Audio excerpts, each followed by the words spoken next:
તો મિત્રો તમારા બધાનું ફરી એકવાર મારી યુટ્યુબ ચેનલમાં સ્વાગત છે. આજે આપણે જોઈશું અ, ત્રિકોણમિતિના ઉપયોગોનું સ્વાધ્યાય 9.1. એમાં દાખલા નંબર 1, દાખલા નંબર 2 અને દાખલા નંબર 4 જોઈશું. મારો પ્રયત્ન એવો રહેશે કે સૌથી પહેલાં ઇઝી સમ હોય એ તમને સમજાવું, કારણ કે એમાં તમે કોન્સેપ્ટને સારી રીતે સમજી શકશો. અને બીજા 4-5 જે થોડા ટ્રિકી સમ છે એ આપણે છેલ્લા લેક્ચરોમાં એ પણ કવરઅપ કરી લઈશું. તો તમે આગળનો લેક્ચર ના જોયો હોય, એમાં મેં સારી રીતે સમજાવેલું છે. અવક્ષેપ કોણ કોને કહેવાય, ઉત્સેદ કોણ કોને કહેવાય, ક્ષૈતિજ રેખા કોને કહેવાય, દ્રષ્ટિ રેખા કોને કહેવાય, પછી એ બંને વચ્ચેનો એંગલ કઈ રીતે બને છે, એ બહુ ડિટેલમાં સમજાવેલું છે. તો તમે એ લેક્ચર ના જોયો હોય તો ત્યાં જઈને જોઈ શકો છો. આજે આ 3 સમ જોવાના છીએ આપણે, તો સ્ટાર્ટ કરીએ. દાખલા નંબર 1 એવો છે કે સર્કસના તંબુમાં જમીન સાથે શિરોલંબ સ્થિતિમાં રહેલા થાંભલાના ટોચથી જમીન સાથે ખેંચીને બાંધેલા 20 મીટર લાંબા દોરડા ઉપર એક કલાકાર ચઢી રહ્યો છે. જો દોરડું જમીન સાથે 30° ખૂણો બનાવતો હોય તો થાંભલાની ઊંચાઈ શોધો. તો મિત્રો પહેલાં આમાં તો એમ કીધું છે કે જમીન સાથે શિરોલંબ સ્થિતિમાં રહેલો થાંભલો, મતલબ તમે આમાં જોઈ શકશો તો આ શું થાય છે, એક થાંભલો છે એ કે આ તંબુની અંદર આવેલો છે, બરાબર.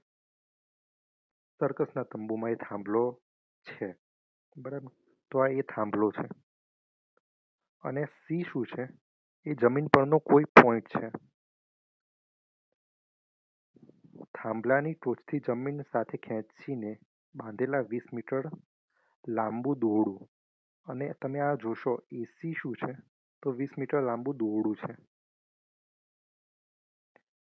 જેના ઉપર કોઈ એક કલાકાર ચઢી રહ્યો છે, એવું કીધું છે આમાં, બરાબર. તો આપણને શોધવાનું શું કીધું છે, થાંભલાની ઊંચાઈ. સૌથી પહેલા તો આપણને દોરડું ખબર પડી જાય, થાંભલો કયો છે એ ખબર પડી જાય, પછી કયા માપ આપી દીધેલા છે એ ખબર પડી જાય, કયો એંગલ આપી દીધો છે એ ખબર પડી જાય, તો તમારો અડધો સમ ત્યાં પતી જતો હોય છે. પછી તમારે ક્લિક એટલું થવું જોઈએ કે આની અંદર કયો ડેટા આપ્યો છે અને આમાં હું કયું ફોર્મ્યુલા વાપરી શકું છું. 6 નિત્યસમો આપણે ત્રિકોણમિતિના પરિચયમાં જોયા છીએ. એનો જ આખા જેટલા પણ સમ આવશે બધામાં એનો જ ઉપયોગ આવશે, એના સિવાયનો કોઈ ફોર્મ્યુલા લગભગ નહીં આવે, અને આવશે તો બી સરવાળાનું કંઈક અલગ ફોર્મ્યુલા આવશે, જે એ પણ તમે કોન્સેપ્ટ થ્રુ સમજી શકશો. તો એ ખબર પડી ગઈ હોય તો તમે આમાં જોશો તો આપણે જો ડેટા કયો છે, એક તો એંગલ આપી દીધો છે, પછી આ 20 મીટર દોરડાની લંબાઈ આપી દીધી છે, પછી આપણને થાંભલો છે, થાંભલોની લંબાઈ શોધવાની છે, એ ખબર નથી. તો ત્રિકોણમિતિનું એવું કયું નિત્યસમ કે જેમાં સામેની બાજુ આવતી હોય અને કર્ણ આવતો હોય. તો 6 નિત્યસમો હતા, એમાં પહેલું જ નિત્યસમ હતું સાઇન થીટા.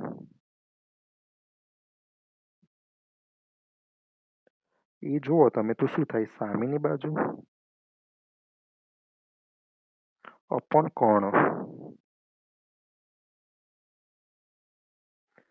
તો તમે આ 30° જ્યાં ખૂણો બને છે ત્યાંથી જુઓ તો સામેની બાજુ એ બી થાય,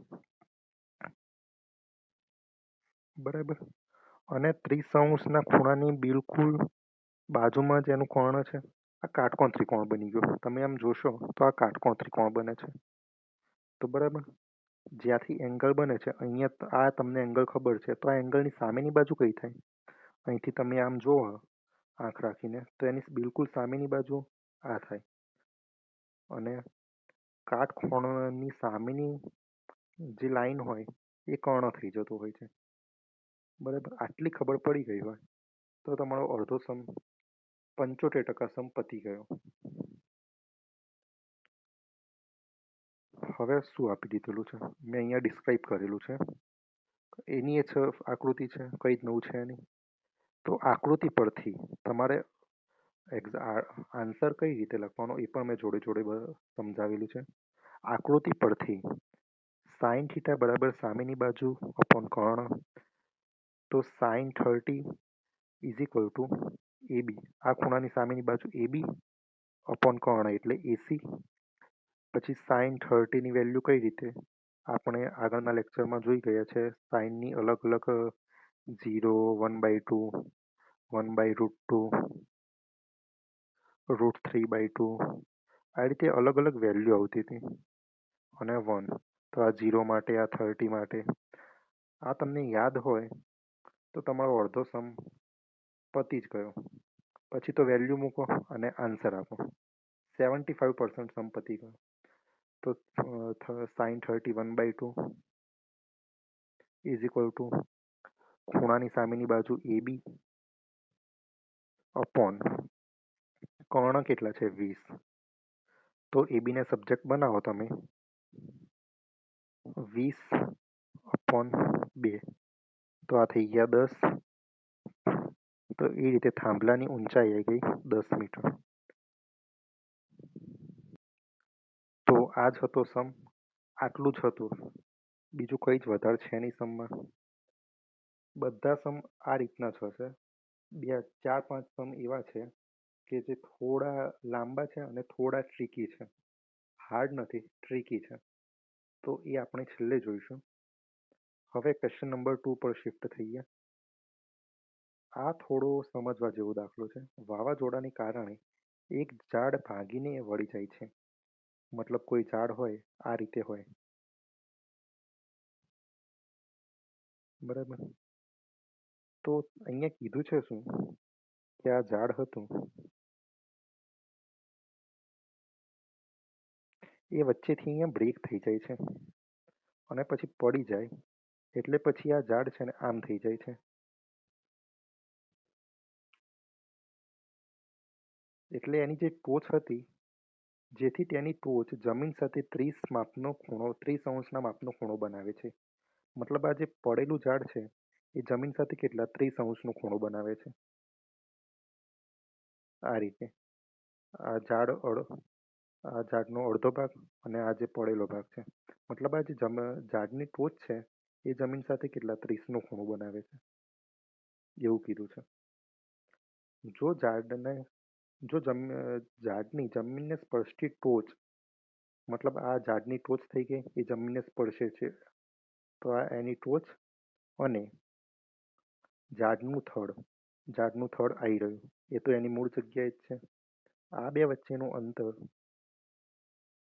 જો 8 મીટર આપી દીધું છે હોય તો ઝાડની ઊંચાઈ શોધો. હવે ઝાડની ઊંચાઈ તો કેટલી હતી, આટલું થડ તૂટી ગયું એ તો હતી જ, આટલું જ થડ હતું પહેલેથી એ તો હતી જ, પણ જે આ તૂટી ગયું એ પણ એડ થાય છે, એ ઝાડની ઊંચાઈમાં તો આવે જ ને. તો આપણે શોધવાનું એ છે, ઝાડની ઊંચાઈ શોધવાની છે. તો આપણે આગળ જોઈએ. તમે આ ફિગર જુઓ, મેં અહીંયા સારી રીતે સમજાવ્યું છે. ઝાડ પહેલાં આ રીતે હતું, પછી પડી જાય છે એટલે આટલી એની લંબાઈ તો થાય જ છે. તો આ AD અને આ AC એ બે સરખા થવાના, કારણ કે જેટલું ઝાડ પહેલું હતું જમીનથી ઉપર તૂટ્યા પહેલાં જેટલું હતું એટલું પણ પાછળથી તો રહેવાનું જ છે. પણ થયું છે શું, વચ્ચેથી ખાલી બ્રેક થઈ ગયું છે એટલે એ જમીન જોડે કેટલા એનો એંગલ બનાવે છે, 30 અંશનો ખૂણો બનાવે છે. મેં આ ફાઇનલ ફિગર દોરેલી છે. બસ થઈ ગયું આગળના જેવો સમ. આગળના સમમાં જે રીતે ડેટા આપેલો હતો એ ડેટાના ફોર્મમાં કન્વર્ટ થઈ ગયું આ, બરાબર. પણ આમાં થોડો ફરક છે. આમાં આપણે આ AB પણ ફાઇન્ડ કરવા પડશે અને AC પણ ફાઇન્ડ કરવા પડશે. અને આપણી જોડે આટલો ડેટા અવેલેબલ છે કે ઝાડના થડથી આ ઝાડનું થડ એની ટોચનું અંતર 8 મીટર છે. મતલબ જ્યાં જમીન પર કેટલા એનું થડ હતું ત્યાંથી જમીન પર પડ્યું, એની ટોચ જમીનને જ્યાં સ્પર્શ થાય છે ત્યાં સુધીનું એનું અંતર 8 મીટર થાય છે, એ આપી દીધેલું છે. તો હવે સૌથી પહેલા આકૃતિ પરથી ઝાડની ઊંચાઈ બરાબર AB આટલું, આ AB પ્લસ આ AD,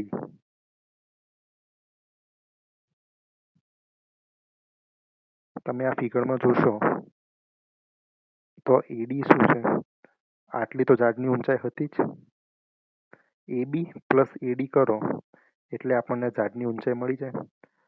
પણ આ AD અને આ જે AC છે એ બંને સરખા છે, તો એ બંનેનો સરવાળો કરો તો ઝાડની ઊંચાઈ મળી જાય.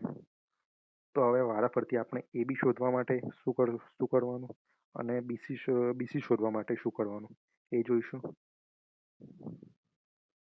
વેઇટ અ મિનિટ, આ લાઈન હું ડ્રો કરી દઉં. ઓકે, એટલે તમને બાયફર્ગેટ થઈ જાય. AB શોધવા માટે હવે આપણી જોડે આ એંગલ ખબર છે, સામેની બાજુ ખબર નથી, પણ આપણી જોડે પાસેની બાજુ અવેલેબલ છે. તો ત્રિકોણમિતિનું એવું કોઈ ફોર્મ્યુલા કે જેમાં સામેની બાજુ પણ આવે અને પાસેની બાજુ પણ આવે. એંગલ તો આપણને ખબર છે, તો એ તો આપણે એંગલની વેલ્યુ મૂકી અને શોધી લઈશું. તો tan 30 tan થીટા થાય. tan થીટામાં સામેની બાજુ અપોન પાસેની બાજુ. તો આ તમે ફોર્મ્યુલામાં જોશો, ટ્રાયેંગલમાં જોશો તો આ 30ની સામેની બાજુ AB અને આ 30 એંગલ બને છે એની પાસેની બાજુ BC. બરાબર, આટલું થઈ ગયું. તો હવે તમે આમાં મૂકશો tan 30 is equal to AB upon BC. tan 30ની વેલ્યુ 1/√3. આપણને AB નથી ખબર તો એ એમના એમ મૂક્યા, અને BC આપણને ખબર છે તો એ 8 મૂક્યા. તો પછી સાદુરૂપ આપો તો AB બરાબર 8/√3 એ થઈ ગયા. ABની વેલ્યુ મળી ગઈ, મતલબ આ આપણને મળી ગયું. હવે BC શોધવા માટે શું કરી શકીએ આપણે?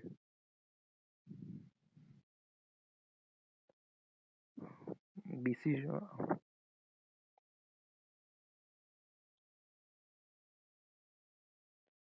વેટ અ મિનિટ, આમાં પ્રિન્ટિંગ મિસ્ટેક થઈ છે, મારે લખવામાં ભૂલ થઈ છે. આપણે AC શોધવાના છે.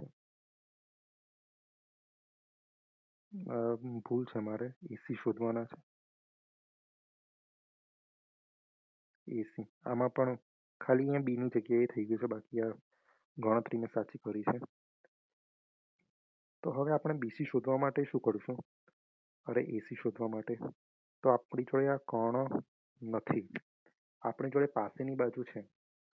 તો ત્રિકોણમિતિનો એવો કયો નિત્યસમ કે જેમાં પાસેની બાજુ પણ આવે ફોર્મ્યુલામાં અને કર્ણ પણ આવે? તો તમે જોશો તો cos થીટા એક એવું નિત્યસમ છે કે જેમાં પાસેની બાજુ BC અને કર્ણ AC. તો એ ફોર્મ્યુલામાં મૂક્યું આપણે. પછી cos 30 BCની વેલ્યુ 8 મૂકી અને AC આપણે શોધવાના છે. તો ACના સબ્જેક્ટ બનાવીએ તો AC બરાબર શું થાય? ACના સબ્જેક્ટ બનાવો તો 8 ઇન્ટુમાં 2/√3. બરાબર, તો આ થઈ ગયા 16/√3. બરાબર, તો એ રીતે ACની વેલ્યુ પણ મળી ગઈ. સાદું રૂપ આપ્યું છે, બીજું કંઈ કર્યું છે નહીં. પછી આપણી જોડે AB છે પણ મળી ગયા અને EC પણ મળી ગયા. તો આ બંનેનો સરવાળો કરો તો તમને આખા ઝાડની ઊંચાઈ મળી જાય. તો AB આપણને મળે 8/√3 અને BC મળે આપણને 16/√3. છેદ સરખો છે બંનેનો, તો એ એમને એમ મૂકીએ. √3 એમને એમ. પછી 16 ને 8 24 થાય. બરાબર, તો આ 24/√3 ફાઇનલ આન્સર મળે. પણ હજી પણ તમારે આને લખવું હોય 24ની જગ્યાએ તો 8 ઇન્ટુમાં 3 એ રીતે લખી શકો અપોનમાં √3. બરાબર, તો આપણને ખબર છે 3ને √3 ઇન્ટુમાં √3 એવું લખી શકીએ. તો આ રીતે √3 ઇન્ટુમાં √3. તો આ એક √3 અને એક √3 ઉડી ગયો, તો ફાઇનલ આન્સર આપણને 8√3 મળે. તો આમ ઝાડની ઊંચાઈ 8/√3 થાય. તો આ થોડો ટ્રિકી સમ હતો અને થોડો સમજવા જેવો અને સારો સમ હતો. હવે આપણે એક્ઝામ્પલ નંબર 4 જોઈએ. આ એકદમ ઇઝી સમ છે. ટાવરના પાયાથી, આ કોઈ ટાવર છે,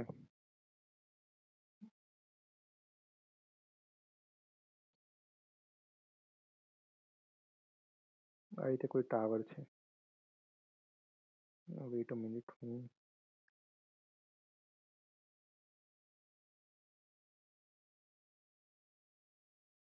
આ રીતે ટાવર છે.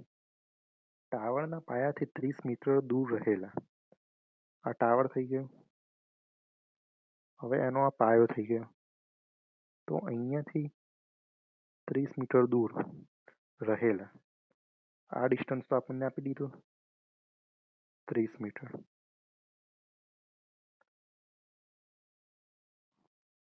30 મીટર દૂર એક આ બિંદુ આપી દીધું છે. થી રહેલા ટાવરની ટોચના ઉત્સેદ કોણનું માપ 30° છે. અહીંથી તમે આમ ઉપર જુઓ તો આ એંગલ કેટલો છે? 30 છે. એવું રકમમાં કીધું છે. તો આ એ, આ બી અને સી નામકરણ આપી દીધું આપણે. તો ટાવરની ઊંચાઈ શોધો. આગળના બે સમ જોયા એ રીતે જ છે, કંઈ જ નવું છે નહીં. જો આ એ બી શું થઈ ગયો? ટાવર થઈ ગયો. પછી આ સી શું થઈ ગયો? સી એ ટાવરના નીચેના પોઈન્ટથી 30 મીટર દૂર રહેલો પોઈન્ટ છે. તો ધારો કે એ બી ટાવર છે, એ લખી દીધું. સીથી ટાવરની ટોચના ઉત્સેદ કોણનું માપ 30° છે. આ સી એ 30 મીટર દૂર રહેલો પોઈન્ટ છે. ત્યાંથી તમે 30 મીટર દૂર જુઓ, ત્યાંથી તમે ટાવરની ટોચને જુઓ તો એનો એંગલ થાય છે 30°. એ કીધું છે. તો એ લખી દેવાનું. લખવાનું કઈ રીતે એ મેં ડિટેલમાં સમજાવેલું છે. બાકી સમ તો એકદમ ઇઝી જ છે. BC = 30 એ લખવાનું. હવે ત્રિકોણ ABCમાં આપણી જોડે આ ટાવરની ઊંચાઈ શોધવાની છે. પાસેની બાજુ ખબર છે. તો ત્રિકોણમિતિનો એવો કયો નિત્યસમ કે જેમાં સામેની બાજુ પણ આવે અને પાસેની બાજુ પણ આવે? તો તમે cot θ પણ લઈ અને tan θ પણ લઈ શકો. પણ આપણને ટેનની વેલ્યુ ઇઝીલી યાદ રહે. કોટની વેલ્યુ મેળવવા માટે થોડું વિચારવું પડે. તો આપણને tan30ની વેલ્યુ મૂકો અહીંયા. tan30 = સામેની બાજુ કઈ થઈ ગઈ? AB થઈ ગઈ. અને પાસેની બાજુ કઈ થઈ ગઈ? BC થઈ ગઈ. તો tan30 કેટલા થાય? 1/√3 બરાબર. સામેની બાજુ એટલે AB, એ શું થઈ ગયો? ટાવર થઈ ગયો. અપોન BC, એ શું થઈ ગયો? પાસેની બાજુ થઈ ગઈ. મતલબ BCની આપણને વેલ્યુ ખબર છે. તો ABને સબ્જેક્ટ બનાવવામાં તો કેટલો આન્સર થાય?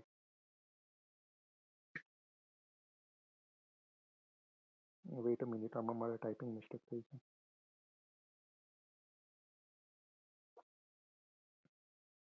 AB બરાબર, અહીંયા લખો. AB